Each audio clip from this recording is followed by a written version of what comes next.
teacher at Earth and Star Spiritual Wellness Center. During one of our last videos called Welcome Home, we touched a little bit on some pieces that I want to rabbit hole into today.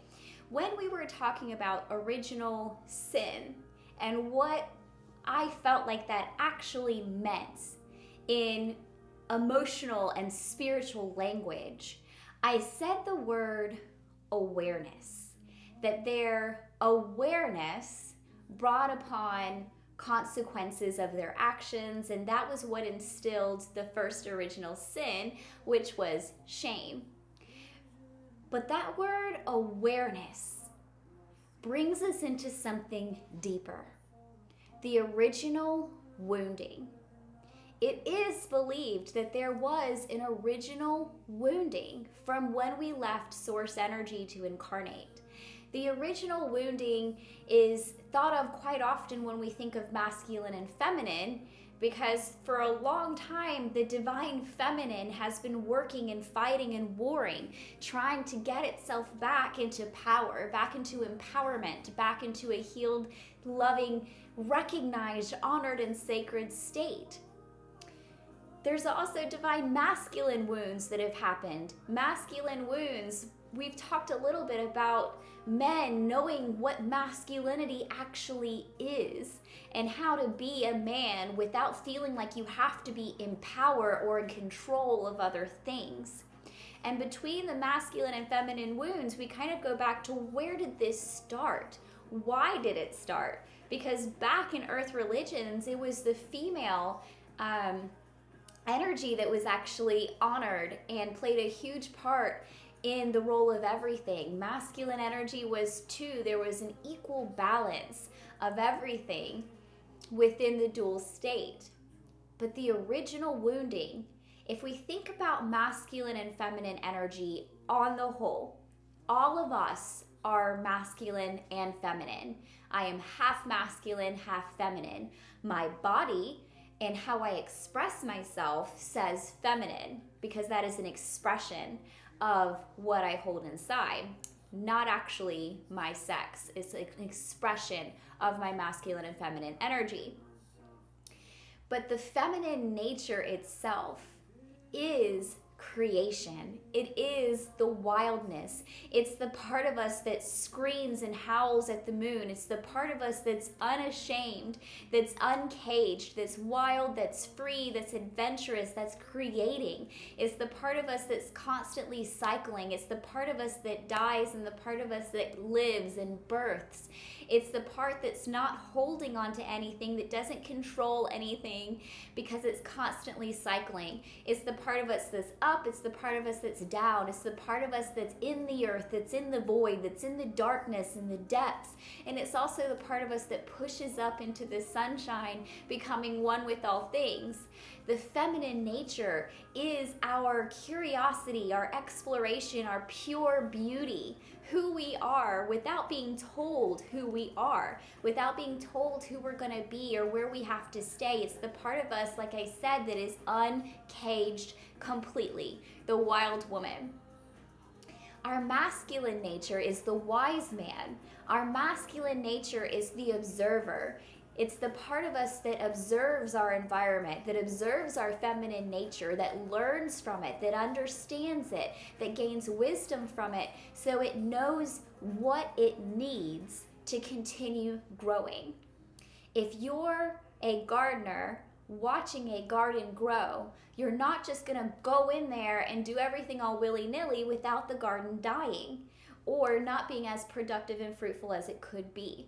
So if our wild feminine nature is the garden, is the creation and the cycles of all seasons, then the masculine nature is the part that cares for the garden, that observes what the garden needs, not just what it wants. This is where our masculine nature comes in and prunes things from time to time, cuts things back from time to time, but also protects the garden. It doesn't let anyone just come in and tramp all over everything, walk all over everything. Our divine masculine places our boundaries, makes sure that we're honored, that we're respected, that our beauty is seen, that we're held sacred. But it also makes sure that It allows in certain things that we need to continue growing. It doesn't shelter us completely. The divine masculine lets in things like beetles and worms and bees, because these are the things that we need for continuity, to keep cycling, to keep growing. The plants don't necessarily know that, but as long as the divine feminine, the garden, is in complete wildness, is in its complete state of freedom and lack of control, just letting it be whatever it is, then it will cycle with the bees that come. It will cycle with the worms and the beetles that come and not rail against them, and then will continue growing beautifully. The divine feminine will allow itself to be pruned back so that it can grow more and flourish more than before. And the divine masculine does all of these things out of wisdom and out of love and out of understanding of the sacredness of the space that it's standing in. And they have this relationship where she, in her wildness and beauty, is protected by what he can watch for what he can provide, because he's providing that protection for her.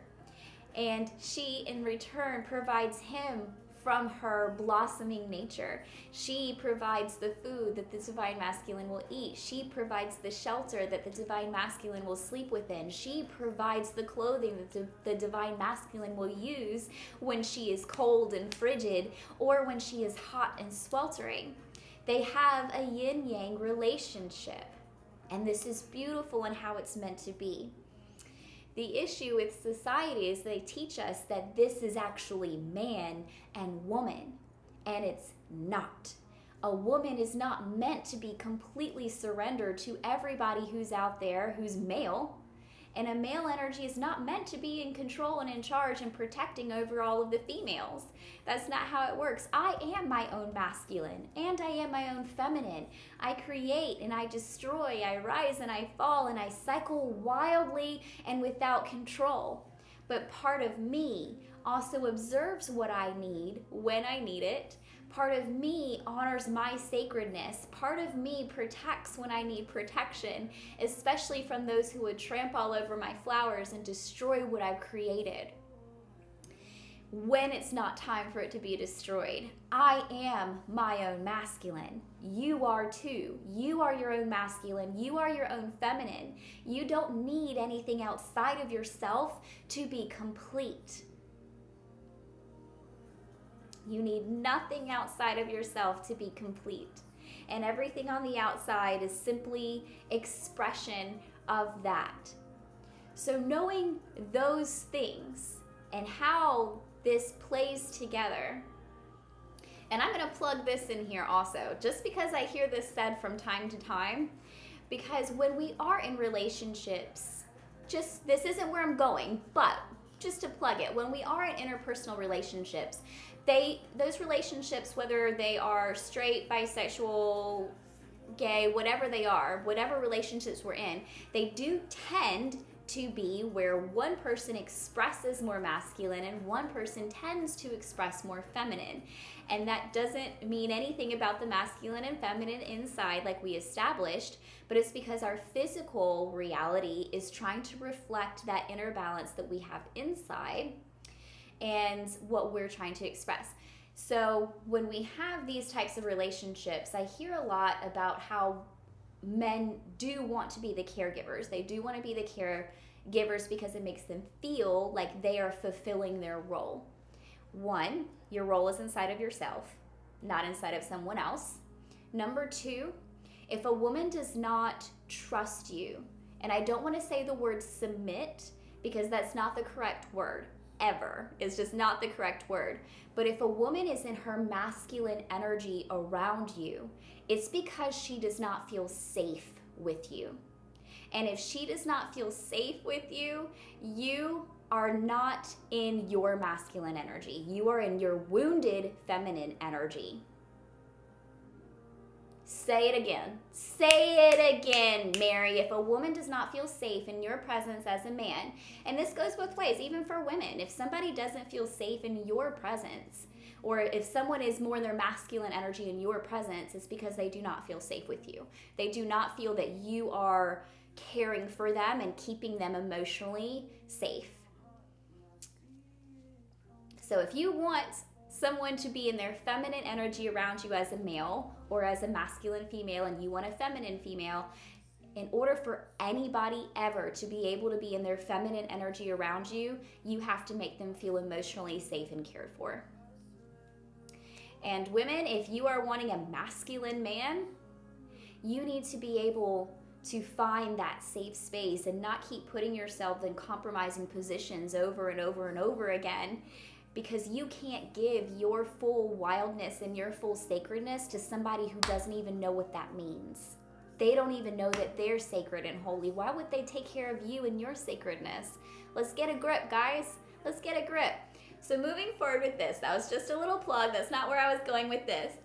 But that word awareness within the Garden of Eden is where we came from with that video. And we talked about that original sin being when there were consequences of their actions. They ate the apple, they did what they did, and then an angel or God came in and said, "Why did you do that? That was horrible. I told you not to do that. And now you are aware of your nakedness and you have to leave this garden." That separation happened. That separation is what I want to talk about today, because then I just talked about the shame. The original sin being the shame. The consequences of that apple eating could have been positive. Oh, I ate this apple and it was so good, and now I feel full, and now my body is nourished, and now I can go about my life. That could have been a positive consequence of eating the apple. And no shame was created, joy was created. What sin actually is the heaviness of shame. But because there was a negative consequence, shame was instilled. That nakedness is indicative of vulnerability, and then a separation from God happened. And that separation from God is what we're going to now get into, and that's called the original wounding. Now, this story is more abstract and parabolic. I don't know if that's a word, but more of a parable than actual historic fact. But that is the story of original wounding, the original wound. The original wound, when we separated from source and came here, we talked about the duality and understanding how there was no duality within oneness. And then we separated the oneness, came to the earth, and suddenly everything's held within a space of duality. And that caused separation. Within this original separation, it wasn't just the separation from the oneness into duality that caused that wound. What that was is consciousness, our awareness that we were separated from the whole. Your awareness of being separated from the oneness is what causes the original wounding. Just like they say, ignorance is bliss. Yes, it is, because once you have that awareness that it's there, then the wounding begins to set in.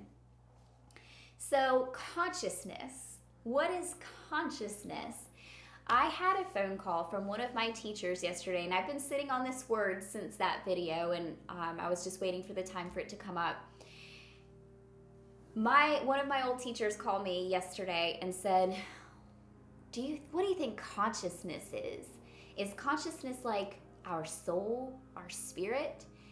And I said, no, our spirit is love. Our spirit is the one. Our spirit is God. Consciousness is our awareness that we are a spirit. And that turned into a whole thing. She ended up making a post, changing some of her writings, because for her, she's going one way with the consciousness part, whereas I'm sitting right here with you guys in this garden around consciousness and awareness. The original wounding is awareness of self, awareness of consciousness. If we incarnated into these bodies, we might not be immediately aware that we're separate from source. But once we have that awareness, it creates a wounding of separation and duality inside of us. Bear with me. Humans very rarely ever experience this. They do on some levels as unfolding, but your original wounding or awareness of separation doesn't usually happen when you're a human. That happens further back in time. This might happen in between lives, or it might happen, let's look at consciousness throughout all things, okay? I personally believe that when we first incarnate from Source, that we go through a series of incarnations before we become human. I don't think we get to jump straight into humanness because we have such a large awareness and consciousness. I like to think that we incarnate first into rocks or grains of sand, matter. We incarnate into matter. And then we get to incarnate into things like plants and trees, elementals, the water. And then we get to incarnate as animals. And then we get to incarnate as humans or aliens, humans on other planets. We get to incarnate as these other things. And so the matter in question of whether rocks and stones have consciousness, the answer is some do, some don't, but all have spirit. Because when you first incarnate into a rock, one thing that I absolutely loved about visiting the rock people, that level of the rock people, is that there's no low self-worth there. Rocks are completely who they are all the time. They have no awareness that they're different than other things a lot of the time, especially at first. They can feel themselves absorbing heat. They can feel things grating against them, such as wind or flowing water long term. They can feel that they're moving from place to place, but they have no awareness of really what's happening, of who they are in the grand scheme of things. It's very simplistic. It's very beautiful. It's something that I want to be from time to time because they're very in the present moment, simplistic, and okay with who they are at all times. Some rock formations or crystals have awareness because they are created slightly different ways. A grain of sand, I'm not going to say has consciousness because of the type of formation that they are. But there are crystals that do have consciousness and that hold secrets and consciousness from many different levels. So some rocks do not, some rocks do. It depends on your level of incarnation. Now, when you get into plants, that's again the same thing. I think that some plants don't yet have this level of conscious awareness that they are a plant, that they are existing as a plant in this grand scheme of things. Plants don't tend to have midlife crises. They don't tend to have out-of-body experiences. Plants grow towards the sun, they make their own food, they blossom, they bloom, they die back. They tend to do their thing. There are studies that say that plants have an awareness of when they are being attacked. They have defense mechanisms. So a lot of the time, that's why salad will upset your belly, aside from pesticides, is because plants, I watched this one study where somebody was taking video or had electrodes or something on a plant, and they sat next to the plant and started eating a salad, and the plant's energy got very jagged all the way around, like it knew that whether through the sound of the eating or just the vibe, whatever it was, the plant somehow knew that its existence was about to be threatened, that something nearby was munching greens. Now, when I say that some plants or some rocks have consciousness and others don't, I don't mean certain species. I mean certain souls that are currently incarnated in those plants have not yet come into conscious awareness, and that's okay. That's good. The same thing with animals. By the time we get into animals, not all animals have conscious awareness. They are very primal. They're pack animals or not pack animals. They live in isolation. They don't need the same things that we need. And when we try to communicate with animals, sometimes we get very elaborate things. Sometimes these are very emotional.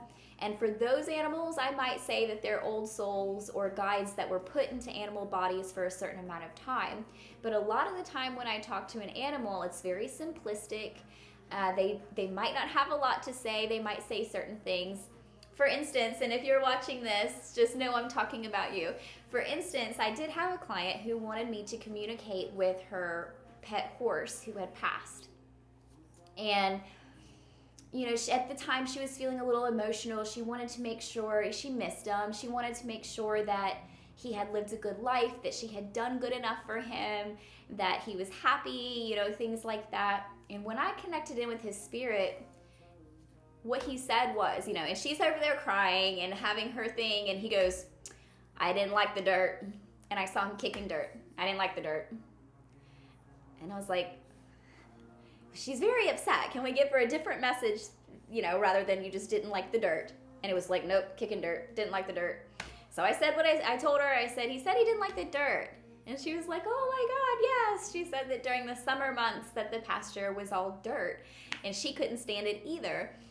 And she asked again, yeah, but did I do okay? Was he happy? And he said, I liked the sweet feed, and I liked that girl. And it was almost like seeing him nudge with his nose her chest. I liked that girl. So while she, as a human, had very, very deep feelings, he, as a horse, without conscious awareness that he is a horse, or a soul in a horse body living on this earth, his life was very simple. He didn't like the dirt that happened out there in the summer. He really liked his sweet feed every evening, and that girl was really nice to him. That girl that took care of him and was really nice to him, he liked that too. And that was his life. And that was the deepest that he was able to get. And that was perfect for him. It helped him cycle through his life exactly the way he needed to. So kind of what sets the rocks and the plants and the animals separate from the humans, even though we all are souls, is that humans are born with a conscious awareness that they are a soul inside of a human body. And what this means is that we have a gift now. So with every single thing that happens, there's an opposite reaction. So when we had our original sin of shame, that also meant that we had our original blessing, which was our gifts of being able to experience. So we incarnated in, we have our experiences, we have our consequences of our experiences, and so everything that happens, we have this gift of experience. So it's the same thing with our original wounding. When we first come into the conscious awareness that we're a soul inside of a body in this world, we immediately have an awareness that we are separated from God. We are separated from the oneness, and this is our original wounding. But that original wounding also has an original blessing, and that original blessing is purpose. Because if we know and if we're conscious of the fact that we are a soul or a piece of God inside of a temple, inside of a vessel, then we are always moving towards a purpose, a goal, why we're here. Something that doesn't have conscious awareness while still serving a purpose in existence doesn't have the drive or the need to fulfill a purpose. Humans are the only ones that do that.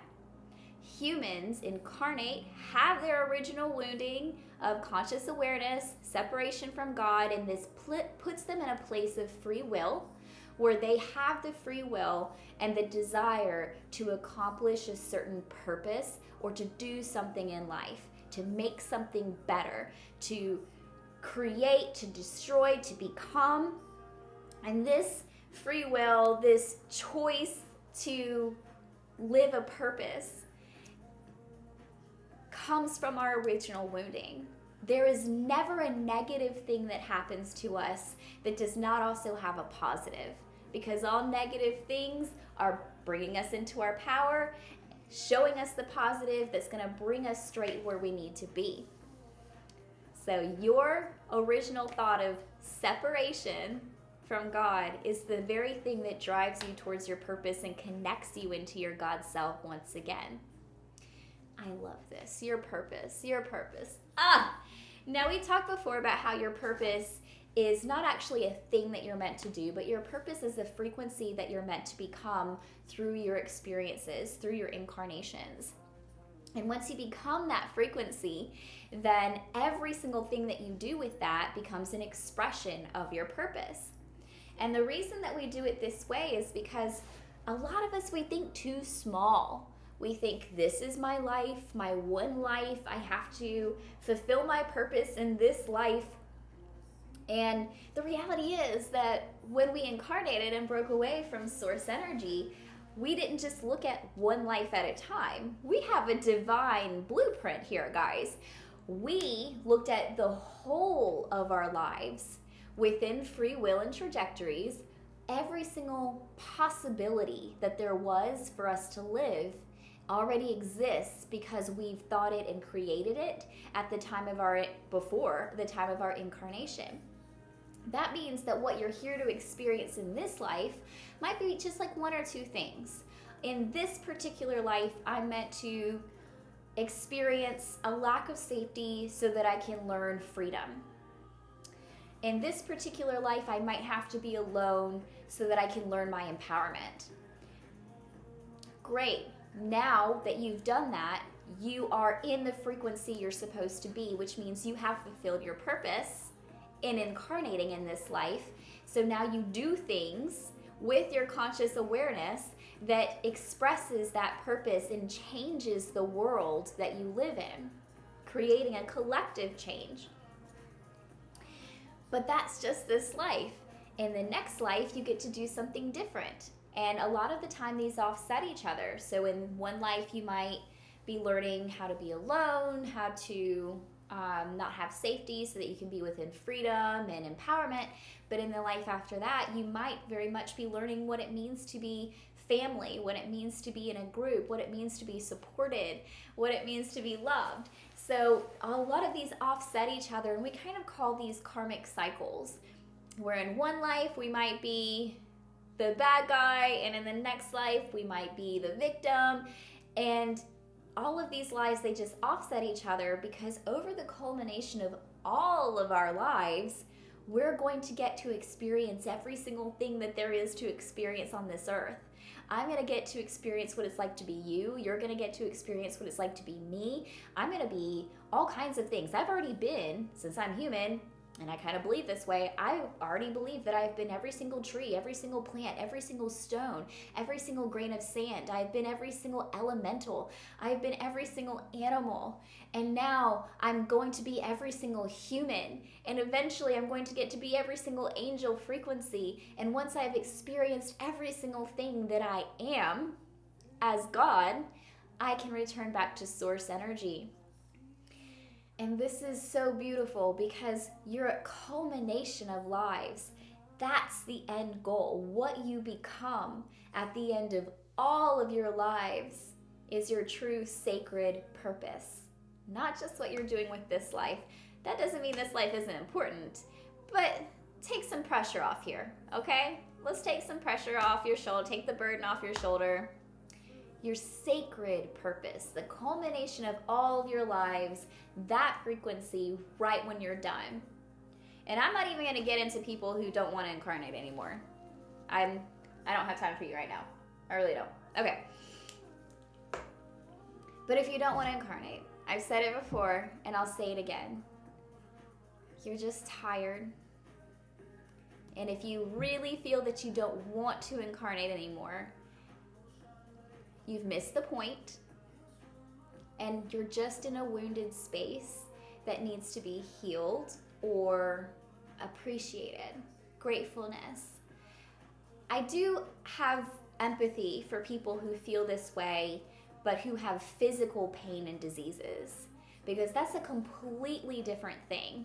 For those who have emotional pain and diseases and don't want to incarnate, this is more of a mindset and the need to heal inner wounds and past life wounds and things like that. People with physical pains, even though those physical diseases and illnesses may have been caused from the emotional pain, it keeps you in a very different state of mind. It's very, very hard to be spiritual when you are starving. It's very, very hard to be spiritual when you're in constant pain. Emotion can cause pain, so understand that. But I'm talking about real physical things where you've broken a bone, you have degeneration, you're homeless and actually physically don't have food or shelter because you're living in your root chakra all the time. You're physically not safe. And when we are physically not safe and in our root chakras all the time, this is the fight or flight, the primal space, you are back into your animal mind. It's so, so hard for anybody who's in pain or homeless or starving or freezing cold to be able to just be spiritual and be at peace with everything. So if you're one of those people, you are such an advanced soul. I believe in you. You gave yourself this because you can do this, because you have the ability to bring your mind into a state of stillness and peace despite your body, despite all of these physical electrons firing off, these neurons firing off, telling you that you are low, telling you that you are not enough, telling you that you are scarce, telling you that you are all of these things that you're not. I believe in you. You can do this. Your own stubbornness and ambition got you into this, and we can get that going. I'm so proud of you. If you are in one of those spaces where, like I said, you don't have regular meals, you don't have regular shelter, or you are in a constant state of diseased physical pain, but you're still able to meditate, you're still able to bring gratefulness to your life, you're still able to have inner peace from time to time, to be in a community like this, I'm so proud of you. You're doing so good. Don't give up. You're doing amazing. You're on the right path. The journey is for you, and you have made it. Welcome home. So proud of you. So, the accumulation of all of our lives, we've touched on original sin again. We've touched on our original woundings. We've talked about consciousness and our conscious awareness, and we see this a lot with kids. I have kids come in a lot who are having out-of-body experiences. They're just walking down the hallways at school and suddenly they feel like they're not in their body. They feel like they're floating above their body.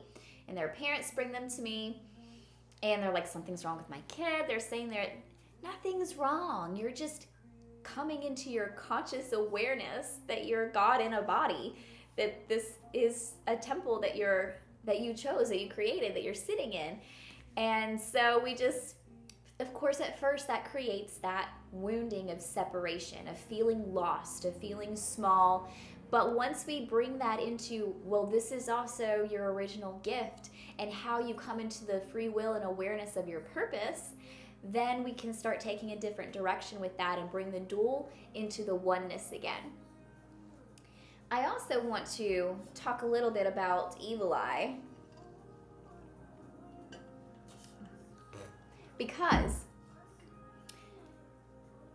evil eye, or sending energy to other people, what is that, first of all? But that does fall into this dual space that we're talking about, because when we are in these bodies, even though we're all one in our consciousness and in our spirit, we're separate inside of these bodies. This is me pushed into this body, and this is you pushed into that body. So we are separate in this particular space. And so when we're separate, our humanness, our ego, our lower 2 or 3 chakras kind of commands most of our conscious thought. And when our conscious thought is commanded, this is where a lot of judgment or competition comes in, or where we feel like one person isn't really making us feel safe. So evil eye. Essentially what this is where someone is insecure around you, jealous of you, they feel less powerful than you, and that has nothing to do with you and everything to do with them and their own low self-worth, their own insecurities, their own trapped empowerment. And through their thoughts or their lack of awareness of why they feel the way that they feel, they project that onto you. So anyone who tells me that they don't like me because I'm a likable person, I think. If you don't like me, that's fine, that's you.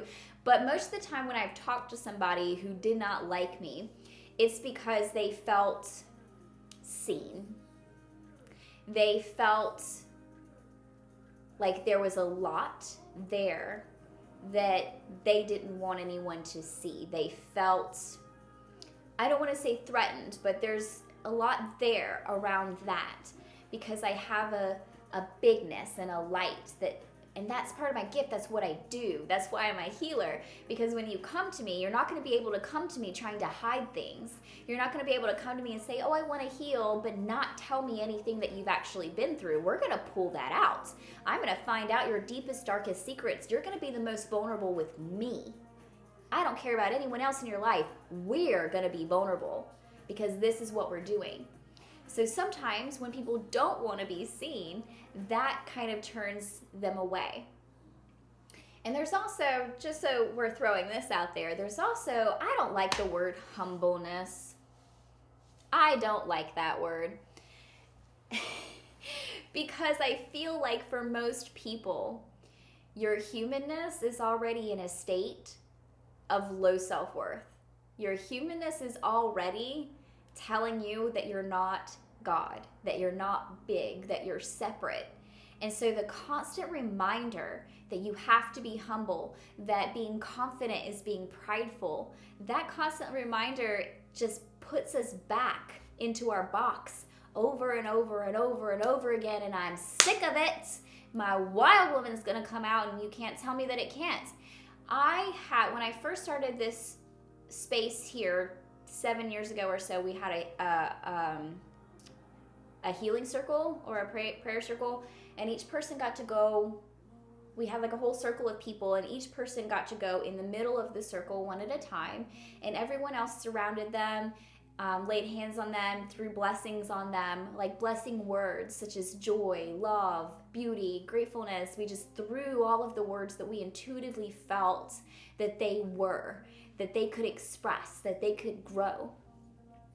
And at the very end, they threw me into this circle, and everyone says such beautiful things, and I was crying, and one person said humbleness. And I was like, skirt, humbleness, what? Why did this person even feel like they needed to say that? Because I was just in a space where I didn't think I could do it. And the only reason I built what I had to build, the shop or the healing space, was because angels and aliens had come to me and told me I was going to do it. I didn't get to say no to my destiny. I wasn't going to, but it was scary and it was hard and I wasn't sure if I could do it. I had fear. It wasn't something that I was just super confident in and then went and just did easily. It took a lot. Whether anyone else knew that or not, it took a lot for me to be able to do that. And then as soon as it's built, for somebody to throw the word be humble in there, my mind immediately went back to the church where I was told that that's a sin of pride. The sin of pride. And I don't think that that's the same thing. Once again, I feel like this is a misunderstanding of that. Because there is a natural humbleness that comes when you know your God self. And that is actually humbleness, not a lack of confidence, not low power, not hiding yourself, not hiding your light under a bushel. No, letting it shine. You need to be fully in your power, fully in your confidence, fully loud, fully shining. That's who you're meant to be. Because that's who you are. That's your God self. What humbleness actually is that innate sense of what comes when you are in your wholeness, when you are shining fully and authentically, because only then do you know that you're nothing. I said that right.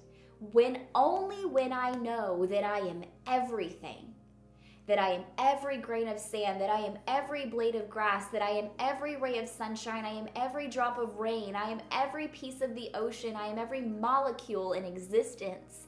Only then do I know that I am nothing. And I'm okay with that. I'm okay with being everything, and I'm okay with being absolutely nothing. That might be a concept that some of you have to grow into. And that's okay, because once you do, that natural innate humbleness comes, not because you're not in your full power, not because you're not shining as brightly as you want to, but because the more that you really on a deep level understand that you are, the more you'll understand you're nothing. And that's beautiful. That's not negative. It's so beautiful to get to be nothing. Because that means I'm everything. If I'm nothing, it means I'm everything. I can melt away and not have to be myself.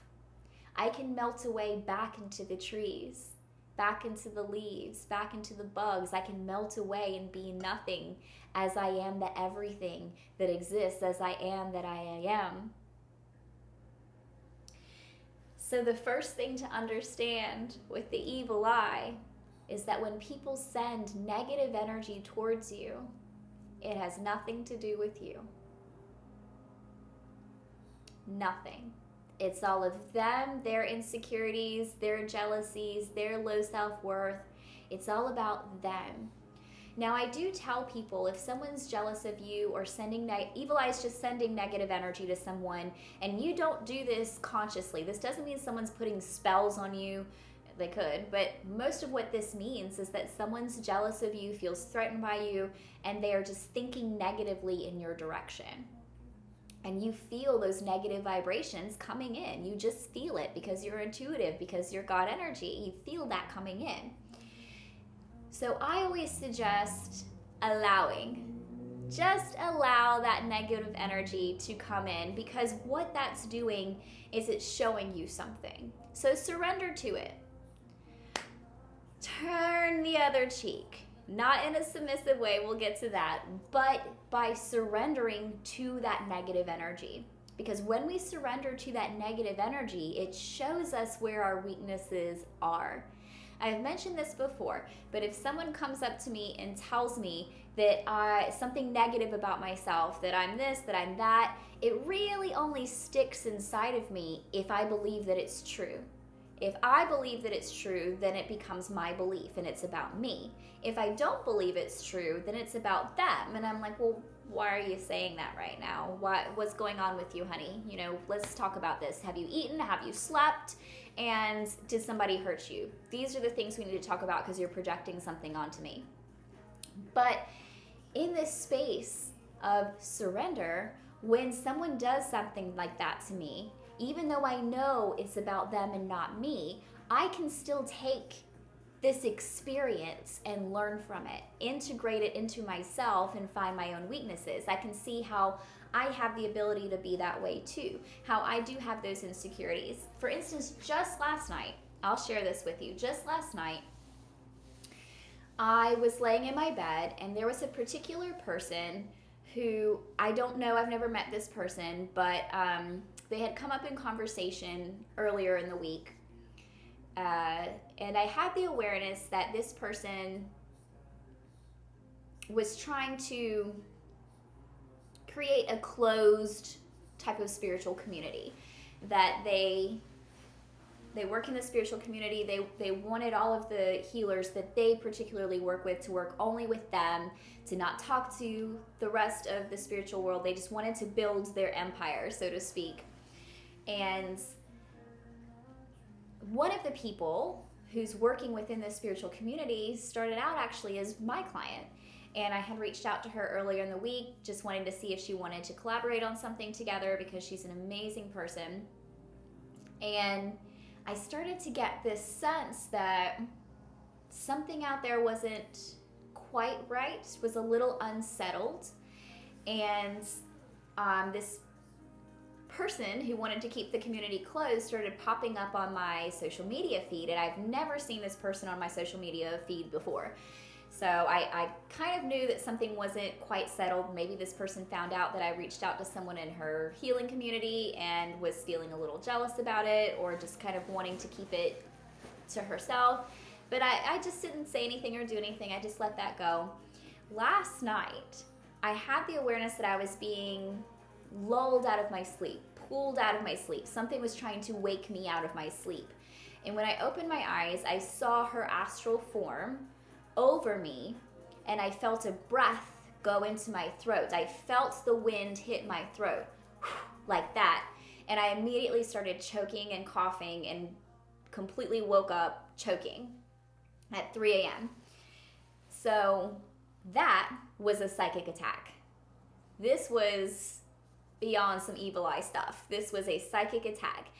And I also have the awareness, because of what I do and who I am, that she didn't do this on purpose, that she didn't send her consciousness to me to attack me because she was asleep, but she was so insecure in herself and out of her own power that when she felt like one of her healers might leave her community to come be a part of something else, that her consciousness, a piece of her insecure soul came and actually attacked me in my sleep. So what I have to do with this is surrender to the attack first, right? I mean, I had to get some water. I had to stop choking. I need to be able to breathe. So I had to stop choking first. She immediately left. The astral form was gone as soon as I came to. And I get some water, I lay back down, and of course there's fear because you were just attacked. But I laid down, I got into my love space, my spiritual space, and I began to remember the attack instead of pushing it away. But I began to remember it in a way that was surrendering to it. Okay, well, why did this person attack me? What's the story there? Why did they attack me in my throat? And what am I getting from all of this? And immediately I started getting visions of a past life and karmic ties, and I went through and, resolved all of that stuff. But the reality of it was, she didn't attack me in my heart. That's way too strong. She didn't attack me anywhere else. She attacked me in my throat. And the throat is the part of me that teaches, my livelihood. I do hypnotherapy, I do healing sessions, I do training videos, I do these videos. My livelihood, aside from what I can do with my hands, relies on my throat, relies on how I can speak. My vibrations, my frequencies, my sounds come from my throat. And my throat, everyone's throat, is also the space where you align your destiny with your highest path, what you want with your highest path, with how you can reach the most people, with how you can make the biggest change here on earth. All that lies in the throat space. It connects the heart to the third eye. Your path, your alignment lies in your throat. So she attacked not a vulnerable space. She did not come from behind. She did not attack my back or the back of my neck. She attacked me right here in my face, in the front of my throat. That says a lot of audacious things about her, first off. But I was able to sit with that. Aside from the healing of the karmic stuff that needed to happen, I allowed myself to sit with why my throat might be vulnerable, what it might be trying to tell me, how I can bring empowerment to that space, what there might need to be looked at, seen, held, empowered, healed, so that this can be so strong. Because the reality of it is, no matter what's coming at you and attacking you, unless you have a weak space, it can't touch you. It can't touch you. All of attack energy comes from insecurity, fear, low self-worth, those low vibrating energies. And if you're high vibrating, it can't touch you. It's like trying to send a dark room into the sun. It just doesn't work that way. You can turn a light on in a dark room and it chases away the darkness, but you can't send darkness into a lit room. It doesn't work that way. Nothing can touch you if you are completely empowered, if you are completely letting your light shine, if you are high vibrating. It just can't sustain. So anything that does have the ability to touch you, if you surrender to it, is showing you your weak spaces and where you could be more powerful. I now know through that psychic attack that my throat could be even more powerful than it is now, that I can reach even more people than I do now, that I could have higher and more powerful frequencies than I do now. Thank God. I'm excited about this. I'm excited to see where this goes. Anyways, and so through understanding, first off, where it comes from whenever we're attacked, surrendering to it for a moment just to see what part of you could become more empowered, where your weaknesses are.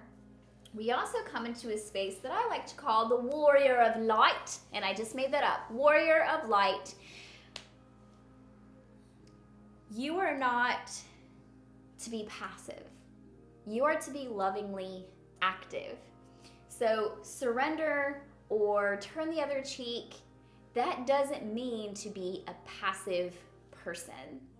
It means to be a loving person.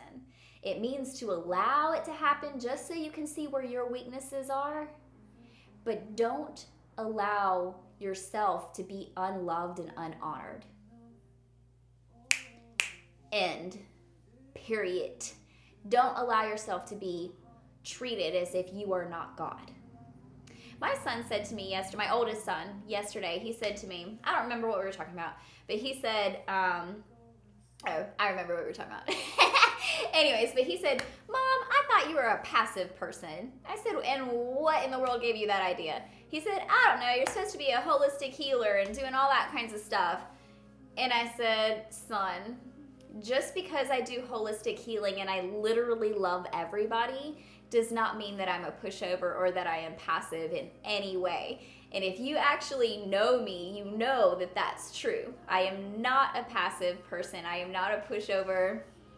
I can be very loving. I can be very patient. I'm 100% understanding of every situation because I've been you. I am you.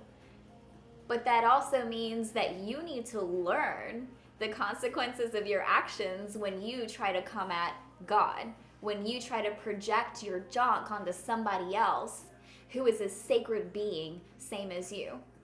It is okay to be loving. We are always loving. And sometimes the most loving thing that I can be is the person who puts you in your place. Not that your place is lower than my place, but your place is high. Your place is high vibrating. Your place is in the light. Your place is wild. Your place is free. And as long as you're projecting insecurities or fear, you are not in your place. You're being less than. That's not who you are. And I'm not going to allow you to be that if you're projecting it at me. The end. Amen. So we have talked a lot about the original wounding, which was the separation, the original gift, which is the ability to move towards a purpose because of our consciousness, our awareness of our consciousness, our awareness of our existence, our awareness of ourself. We've talked a little bit about evil eye and how to actually move through that. I don't super believe in putting up a lot of physical protections. I know that there are lots of different things for different cultures, like wearing red undergarments or crystal energies, salt energies, things like that. I think that those things are all really, really good to cleanse energy in general, especially if you're in a place constantly where there's constant negative attention on you. Not everybody has the privilege that I have of getting to work in a spiritual space.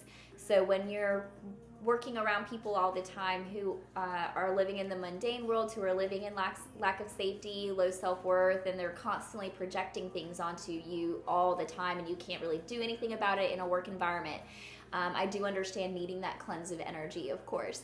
But be you. Keep shining big. Take everything that's said, figure out what you actually believe and change it. Figure out what you don't believe and let it go. Figure out where it's sticking in your body and why it's weak in that space, so you can heal it and empower it and come into your full strength.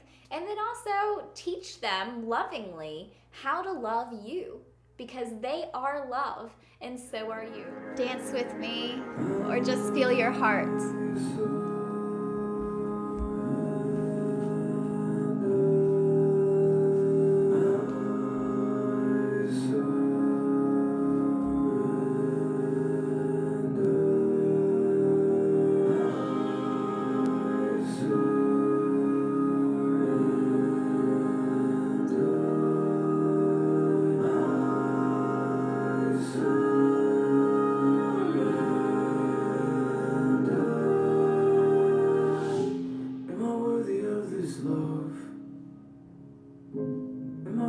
Too much? Is it below? Is it above? Is my dream enough? Oh, there's a vision that I've created in my heart. Will I see it come to life, or will it fall apart? Can the universe do better than my dream? She said let it go and see it. So I surrender, I surrender, I surrender, oh, I surrender, I surrender, I surrender, oh, I surrender, I surrender, I surrender, oh, I surrender, I surrender.